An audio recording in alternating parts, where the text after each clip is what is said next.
नमस्कार YouTube family मित्रांनो आणि मैत्रिणींनो, प्रेमाची दुनिया या यूट्यूब चॅनलमध्ये तुम्हा सर्वांचं अगदी मनपूर्वक स्वागत आहे.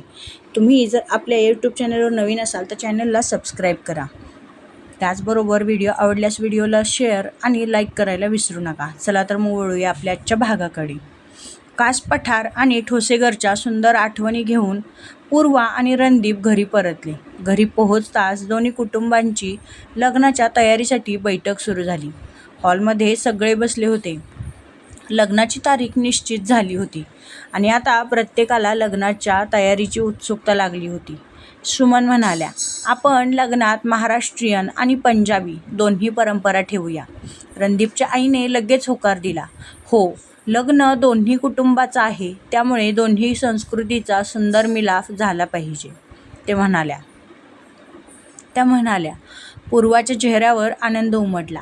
ती म्हणाली, मला महाराष्ट्रीयन पद्धतीने लग्न करायचं आहे, पण रणदीपच्या कुटुंबाच्या सगळ्या पंजाबी परंपराही मला अनुभवायच्या आहेत. रणदीप तिच्याकडे पाहत हसला. म्हणजे माझ्या लग्नात मला दोनदा तयार व्हावं लागणार आहे तर, तो म्हणाला. पूर्वा लगेच म्हणाली, तुला फक्त तयार व्हायचं आहे, बाकी सगळं मी ठरवणार. रणदीप हसत म्हणाला, मग माझ्या लग्नाचा निर्णय पूर्णपणे तुझ्या हातात आहे. दादाजी त्या दोघांकडे पाहून हसले. ते म्हणाले, तुम्ही दोघं लग्नाच्या तयारीपेक्षा एकमेकांशी वाद घालण्यात जास्त व्यस्त दिसत आहात.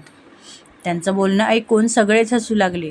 दुसऱ्या दिवशी पूर्वा आणि रणदीपला लग्नाच्या कपड्यांची खरेदी करण्यासाठी पाठवण्यात आलं.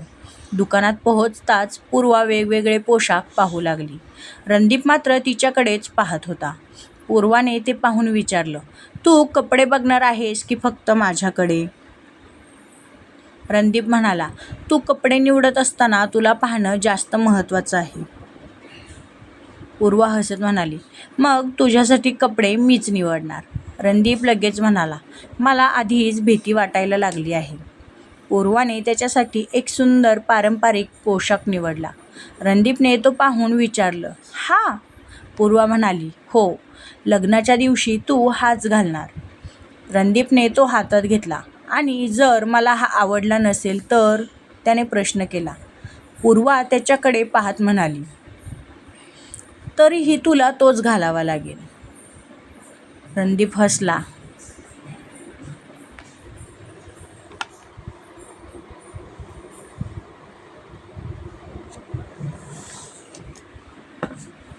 लग्नाआधीच एवढा अधिकार? तो म्हणाला. पूर्वा शांतपणे म्हणाली, हो, आणि आता तू सराव करून ठेव. दोघेही हसू लागले. रणदीपनेही पूर्वासाठी एक सुंदर पोशाख निवडला. पूर्वाने तो पाहताच त्याच्याकडे पाहिलं. ती म्हणाली, हा माझ्यासाठी? रणदीप म्हणाला, हो, लग्नाच्या आधीच्या एका खास दिवसासाठी. पूर्वाने विचारलं, कोणत्या दिवसासाठी? रणदीप हसत म्हणाला, ते सरप्राईज आहे. पूर्वा त्याच्याकडे पाहत संशयाने म्हणाली, तू माझ्यापासून काही लपवतोयस? रणदीप म्हणाला, आता तूही माझ्यापासून काहीतरी लपवत आहेस ना? पूर्वा क्षणभर थांबली. रणदीपने लगेच तिच्या चेहऱ्याकडे पाहिलं. काय? पूर्वा हसत म्हणाली, मी काहीतरी लपवते? रणदीप लगेच म्हणाला, तुझ्या चेहऱ्यावरून सगळं स्पष्ट दिसतंय. पूर्वा हसत म्हणाली, बरं ठीक आहे, लग्नाच्या दिवशी समजेलच. रणदीप तिच्याकडे पाहत म्हणाला, ठीक आहे, पण त्या दिवशी तुला पाहिल्यानंतर माझी नजर तुझ्यावरून हटणारच नाही. पूर्वा हसली. ती खोडकर आवाजात म्हणाली, मग लोक काय म्हणतील? रणदीप म्हणाला, लोक काहीही म्हणू देत, त्या दिवशी माझ्यासाठी फक्त तू असशील. पूर्वा काही क्षण त्याच्याकडेच एकटक पाहत राहिली. संध्याकाळी दोघेही घरी परतले. हॉलमध्ये लग्नाच्या तयारीची चर्चा अजूनही सुरूच होती. कोणी पाहुण्यांची यादी तयार करत होतं, तर कोणी विधींची सगळी तयारी करण्यात बिझी होतं, तर कोणी पंजाबी आणि महाराष्ट्रीयन परंपरांचा सुंदर मिलाफ कसा करायचा याचा विचार करत होतं. पूर्वा आणि रणदीप एकमेकांकडे पाहत शांतपणे हसले. त्यांच्या लग्नाची तयारी सुरू झाली होती. हे फक्त दोन व्यक्तींचं लग्न नव्हतं, तर दोन राज्य, दोन कुटुंब आणि दोन वेगवेगळ्या जगांचं प्रेमाने होणारं मिलन होतं. रात्री झोपण्यापूर्वी पूर्वाने तिचं जर्नल उघडलं. तिने पहिल्याच पानावर लिहिलं, आजपासून माझ्या आयुष्यातील सगळ्यात सुंदर प्रवासाची तयारी सुरू झाली आहे. आणि त्याचवेळी रणदीपने आपल्या हातात असलेला पूर्वासाठीचा खास पोशाख पाहत हसत स्वतःशीच म्हटलं, तुला याच्यात पाहण्याची वाट पाहतोय पूर्वा. लग्नाला आता काही दिवसच उरले होते. घरात लग्नाची तयारी जोरात सुरू होती. पूर्वा तिच्या कामासोबत लग्नाच्या तयारीतही व्यस्त होती. पण या सगळ्यात ती एक गोष्ट मात्र घरातील सगळ्यांपासून लपवत होती. तिने रणदीपसाठी काहीतरी खास करण्याचं ठरवलं होतं. रणदीपसाठी निवडलेला पारंपरिक पोशाख तिने एका खास डिझायनरकडे दिला होता. त्यावर त्यांच्या आयुष्याशी जोडलेल्या काही खास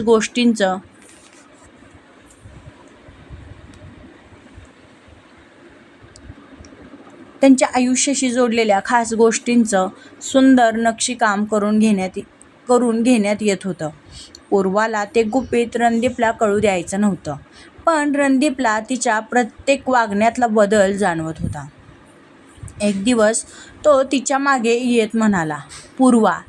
पूर्वा लगेच मागे वळली. ती म्हणाली, काय? रणदीपने तिच्याकडे संशयाने पाहत म्हटलं, तू माझ्यापासून काहीतरी लपवतेस, हो ना? पूर्वा लगेच म्हणाली, मी? काहीच नाही. रणदीप म्हणाला, मग मी खोलीत आलो की तू लगेच फोन का लपवतेस? पूर्वा शांतपणे म्हणाली, कारण तू खूप चौकशी करतोस. रणदीप तिच्याजवळ येत म्हणाला, म्हणजे काहीतरी नक्कीच आहे. पूर्वा त्याच्याकडे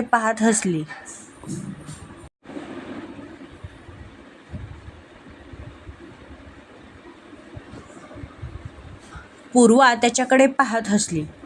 लग्नाच्या दिवशी कळेल, ती म्हणाली. रणदीप लगेच म्हणाला, आणि जर मला त्या आधीच कळलं तर? पूर्वा म्हणाली, मग तुझंच सरप्राईज खराब होईल. रणदीप हसत म्हणाला, ठीक आहे, पण मग तूही माझ्या सरप्राईजबद्दल काहीही विचारायचं नाहीस. पूर्वा काही क्षण थांबली. ती म्हणाली, म्हणजे तुझंही काहीतरी चाललंय तर?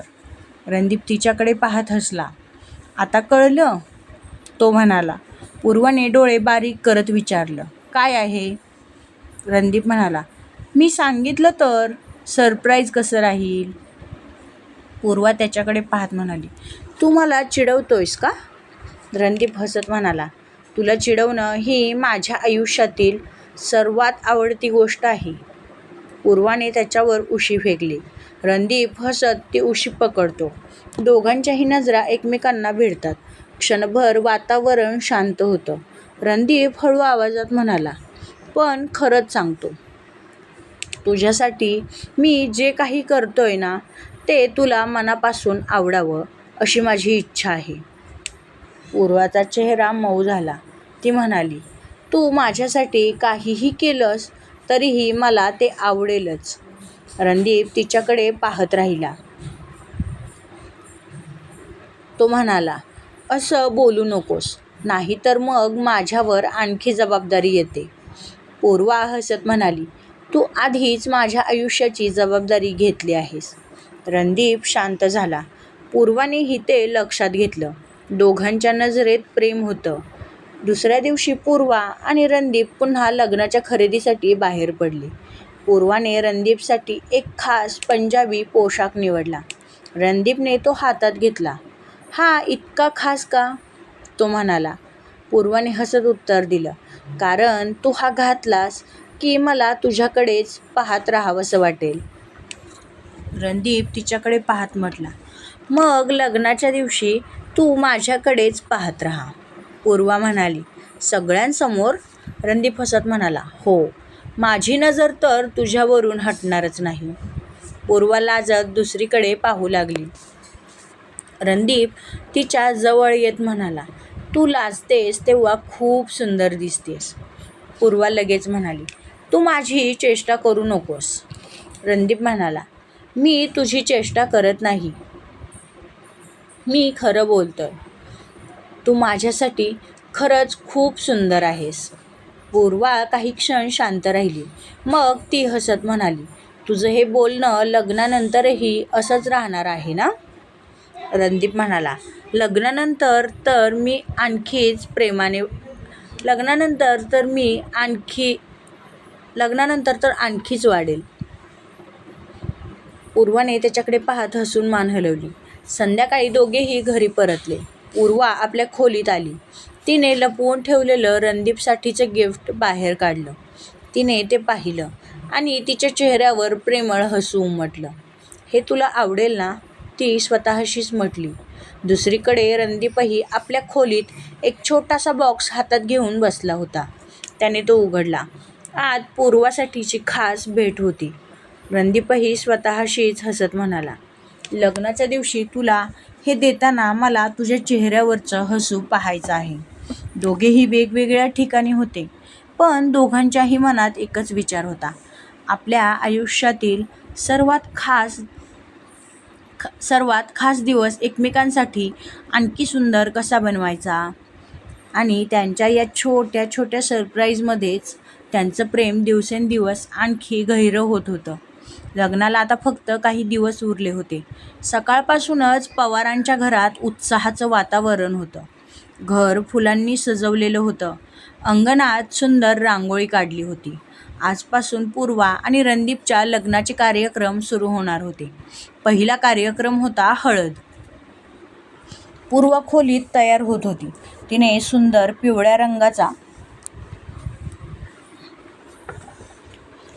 सुंदर पिवळ्या रंगाचा महाराष्ट्रीयन पारंपरिक पोशाख परिधान केला होता. तिच्या केसात गजरा होता आणि चेहऱ्यावर लग्नाच्या आनंदाची चमक. सुमन खोलीत आल्या आणि पूर्वाकडेच पाहत राहिल्या. त्या प्रेमाने म्हणाल्या, माझी मुलगी आज खूप सुंदर दिसतेय. पूर्वा हसत म्हणाली, आई, आजपासून खरंच लग्नाचे कार्यक्रम सुरू झाले. सुमन तिच्या जवळ येत म्हणाल्या, हो, आणि आता काही दिवसात तू या घरातून तुझ्या सासरी जाणार आहेस. पूर्वाच्या चेहऱ्यावरचं हसू क्षणभर थांबलं. तिने आईचा हात हातात घेतला. ती म्हणाली, मी कुठेही गेले तरी तुमचीच मुलगी राहणार आहे. सुमनने तिला मिठीत घेतलं. दुसरीकडे रणदीपच्या कुटुंबाकडूनही हळदीसाठी खास तयारी करण्यात आली होती. पंजाबी पद्धतीचे रंगीत फुलांचे दागिने, ढोलक आणि पारंपरिक सजावट यामुळे संपूर्ण वातावरण उत्साहाने भरून गेलं होतं. रणदीपला त्याचे मित्र हळदीसाठी घेऊन आले. तो हसत म्हणाला, मी आधीच सांगतो, माझ्यावर जास्त हळद लावायची नाही. त्याच्या एका मित्राने लगेच त्याच्या गालावर हळद लावली. तो म्हणाला, आता खूप उशीर झाला आहे. रणदीप त्याच्याकडे पाहत म्हणाला, तू लक्षात ठेव. पण पुढच्या क्षणी बाकी सगळ्यांनी मिळून त्याच्या चेहऱ्यावर इतकी हळद लावली की रणदीपचा चेहरा पूर्णपणे पिवळा झाला होता आणि सगळे त्याच्याकडे पाहून हसत होते. तेवढ्यात पूर्वा तिथे आली. रणदीपची नजर तिच्यावरच पडली. तो काही क्षण तिच्याकडेच पाहत राहिला. पूर्वाने हसत विचारलं, काय झालं, तू असं का पाहतोयस? रणदीप म्हणाला, आज तू खूप सुंदर दिसतेयस. पूर्वा त्याच्या चेहऱ्याकडे पाहत हसली. आणि तू? रणदीपने आपल्या चेहऱ्यावरची हळद दाखवली. मी? पूर्वा हसत म्हणाली, तू तर पूर्णपणे हळदीचा पुतळा दिसतोयस. रणदीप म्हणाला, तू हसतेस ना, मग सगळं ठीक आहे. पूर्वाच्या चेहऱ्यावरचं हसू आणखीच खुललं. हळदीचा कार्यक्रम सुरू झाला. सगळ्यात आधी शेखर आणि सुमन यांनी पूर्वाला हळद लावली. पूर्वा भावूक होऊन त्यांच्या पाया पडली. शेखर यांनी तिच्या डोक्यावर हात ठेवत म्हटलं, नेहमी अशीच आनंदी राहा बाळा. त्यानंतर घरातील सगळ्यांनी पूर्वाला हळद लावली.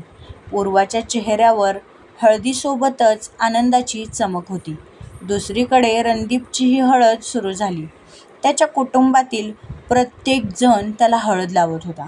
दादाजींनी त्याच्या कपाळावर हळद लावत म्हटलं, आजपासून तुझ्या आयुष्यातील सगळ्यात सुंदर पर्व सुरू होतंय.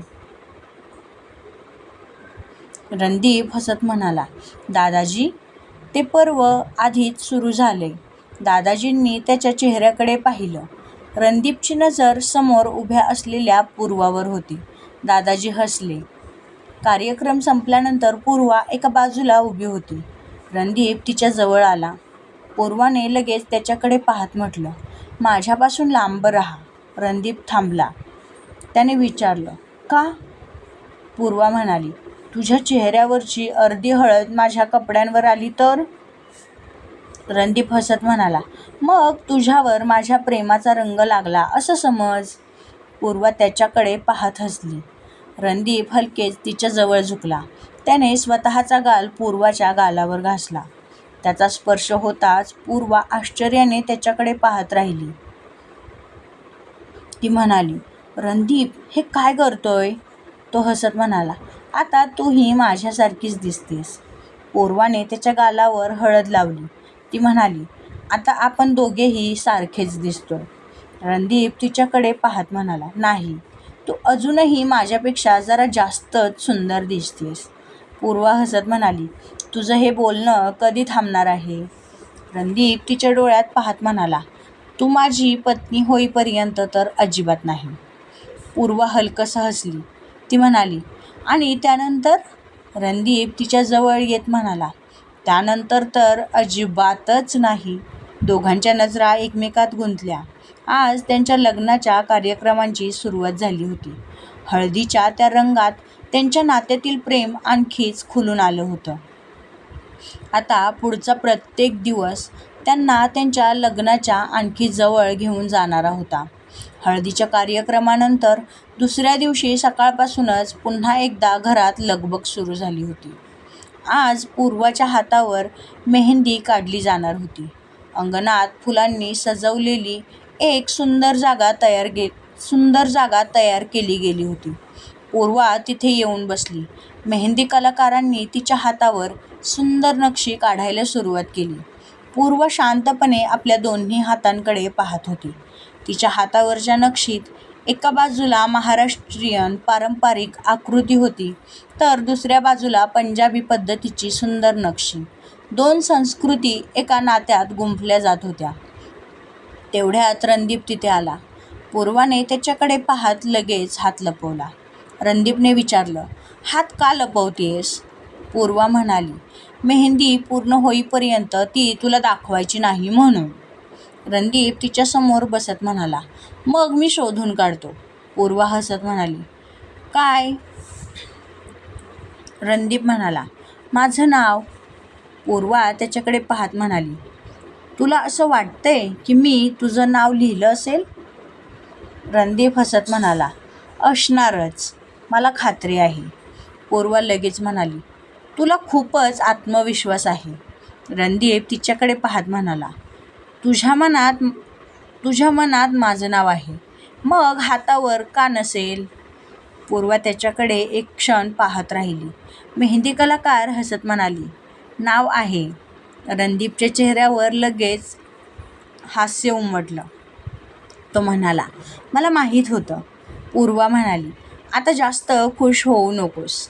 रणदीप लगेच म्हणाला, आता तर मी हे नाव आयुष्यभर जपणार आहे. संध्याकाळी संगीताचा कार्यक्रम सुरू झाला. घरातील सगळे सदस्य सुंदर पारंपरिक पोशाखात सजले होते. पंजाबी ढोलकी आणि महाराष्ट्रीयन लेझिमच्या तालावर संपूर्ण वातावरण उत्साहाने भरून गेलं होतं. सगळ्यांनी मिळून नृत्य सादर केलं. पूर्वाचे आई-वडील आणि रणदीपच्या कुटुंबानेही दोघांसाठी खास नृत्य सादर केलं. पूर्वा आणि रणदीप एकमेकांकडे पाहत हसले. अचानक सगळ्यांनी मिळून त्या दोघांना मध्यभागी आणलं. पूर्वा म्हणाली, मला नाचता येणार नाही. रणदीप तिच्याजवळ येत म्हणाला, मी आहे ना. पूर्वा लगेच म्हणाली, तुला येतो का? रणदीप म्हणाला, नाही. पूर्वा हसली. मग? रणदीप म्हणाला, मग?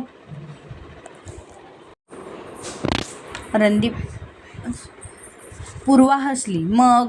रणदीप म्हणाला, मग आपण दोघं मिळून चुकीचा नाच करू. पूर्वा हसत त्याचा हात धरते. संगीत सुरू होतं. दोघेही संगीताच्या तालावर नाचू लागतात. सुरुवातीला त्यांचा ताल चुकतो, पण काही क्षणात दोघे एकमेकांच्या तालात मिसळतात. सगळे त्यांच्यासाठी टाळ्या वाजवतात. नृत्य संपल्यावर रणदीप पूर्वाच्या जवळ येतो. तो हळू आवाजात म्हणतो, आज तू माझ्यासोबत नाचलीस. पूर्वा हसत म्हणते. हो, पण लग्नानंतर रोज नाचायला सांगू नकोस. रणदीप म्हणतो. रोज नाचायची गरज नाही. पूर्वा म्हणाली. मग? रणदीप तिच्याकडे पाहत म्हणतो. फक्त माझ्या आयुष्यात अशीच माझ्यासोबत चालत राहा. पूर्वाच्या चेहऱ्यावरचं हसू मऊ झालं. ती हळू आवाजात म्हणाली. ते मी नक्की करेन. दोघेही काही क्षण एकमेकांकडे पाहत राहिले. आज त्यांच्या हातावर मेहंदीचा रंग चढला होता आणि मनात त्यांच्या नात्याचा रंग आणखी गडद झाला होता. तर मित्रांनो, आपला आजचा भाग इथेच संपत आहे. हा भाग तुम्हाला कसा वाटला हे कमेंट करून नक्की सांगा. त्याचबरोबर आपल्या सगळ्या व्ह्यूअर्सना एकच रिक्वेस्ट आहे. प्लीज फक्त स्टोरी वाचू नका, तर चॅनलला सबस्क्राईब देखील करा. तुमचा एक सबस्क्राईब माझ्यासाठी खूप मौल्यवान आहे. त्यामुळे प्लीज माझ्या या चॅनलला सपोर्ट करा. चला तर मग भेटूया एका नवीन भागात. तोपर्यंत बाय बाय.